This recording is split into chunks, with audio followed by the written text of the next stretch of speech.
नमस्कार, मैं सिद्धेश शर्मा। आज हमारे साथ खास बातचीत करने के लिए प्रवेश कालहंसी जी मौजूद हैं, जो समाज सेवा में काफ़ी रुचि रखते हैं और सामाजिक कार्य हमेशा निरंतर करते रहते हैं। प्रवेश जी, आपका बहुत-बहुत स्वागत है हमारे चैनल पे। प्रवेश जी, आपका आज तक का सफ़र कैसा रहा? ज़रा हमारे दर्शकों को बताएँगे? बहुत बहुत धन्यवाद आपका।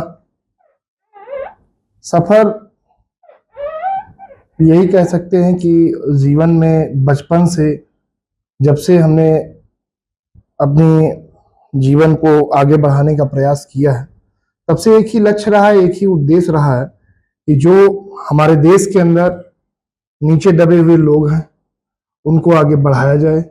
और खास तौर से हमारा ये प्रयास सबसे ज्यादा रहता है कि जो हमारे युवा भाई हैं, जो आज के समय में युवा भाई हैं, उनको साथ लेके चलने का, आगे बढ़ाने का सबसे ज्यादा प्रयास रहता है।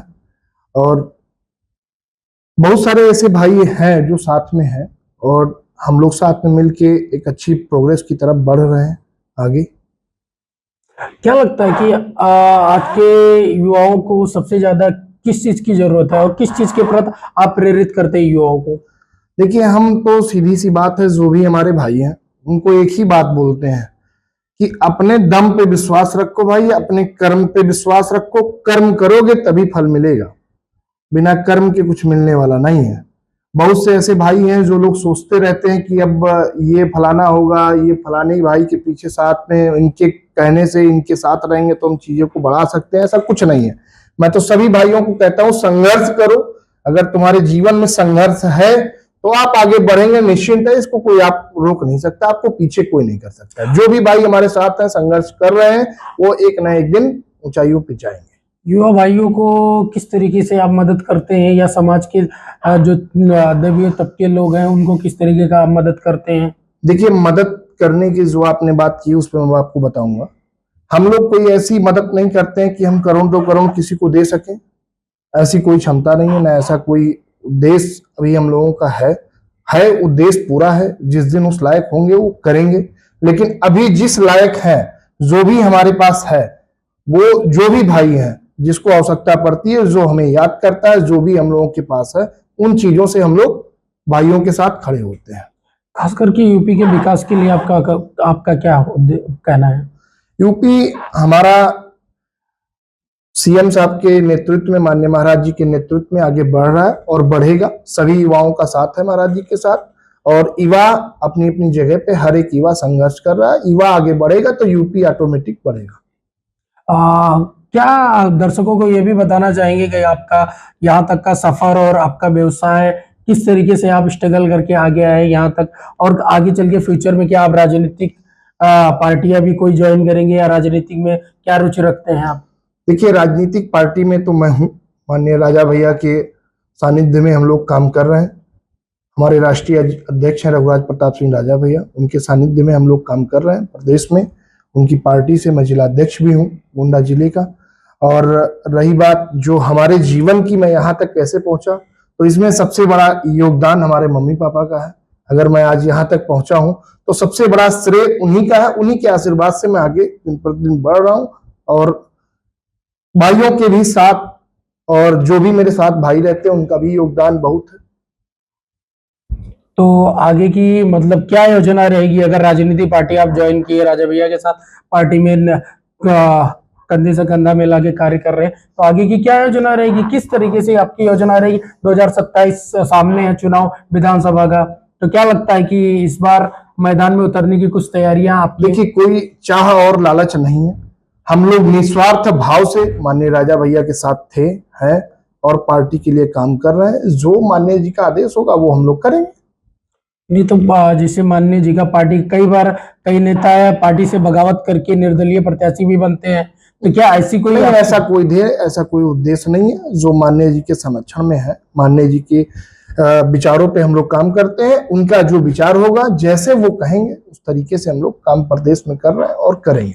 लास्ट एक और ये फाइनल क्वेश्चन है आपसे कि खास करके युवाओं को आप अपने तरफ से क्या मार्गदर्शन करते हैं? मैं हर एक युवा भाइयों से, जो भी मेरे साथ जुड़ा है, जो भी मुझसे मिलता है, मैं उसको एक ही बात बोलता हूं, किसी के ऊपर आप निर्भर होके मत रहिए।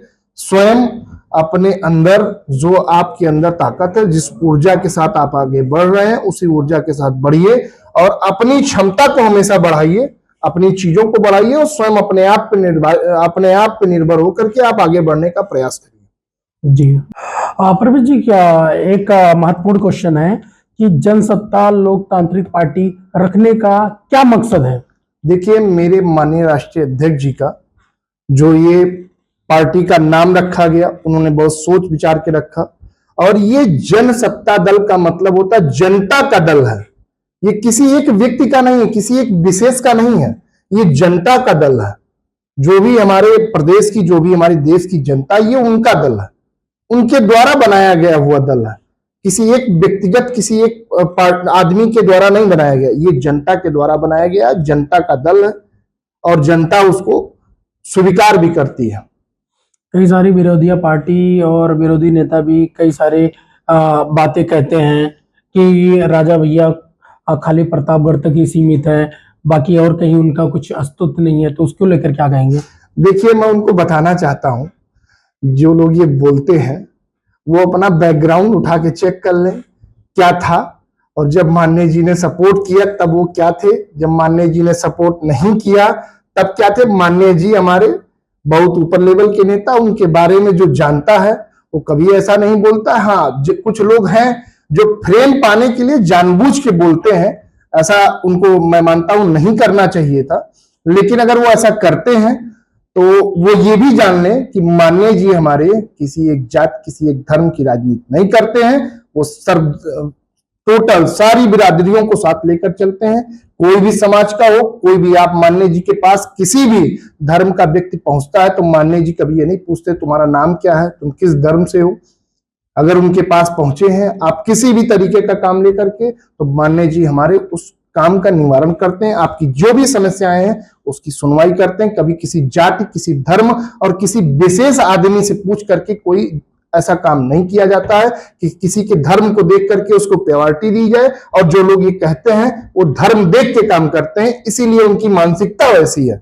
हमारे माननीय जी की मानसिकता ऐसी नहीं है। मैं उनको बताना चाहता हूं कि ऐसी मानसिकता रखेंगे तो आप जितना पीछे जा रहे हो उतना ही पीछे जाएंगे। माननीय जी कभी पीछे जाने वाले व्यक्ति नहीं थे। माननीय जी कभी चाह भी नहीं जताए कि नहीं मुझे बहुत ऊंची वाली कुर्सी चाहिए। माननीय जी ने ऐसी कभी चाह नहीं, जो जनता जितना उनको देती है वो झोली फैला के ले लेते हैं और उतने में ही माननीय जी हमारे संतुष्ट रहते हैं। जनता जो उनके साथ करेगी उसमें वो खुश रहेंगे। बहुत बहुत धन्यवाद प्रवेश जी बात करने के लिए।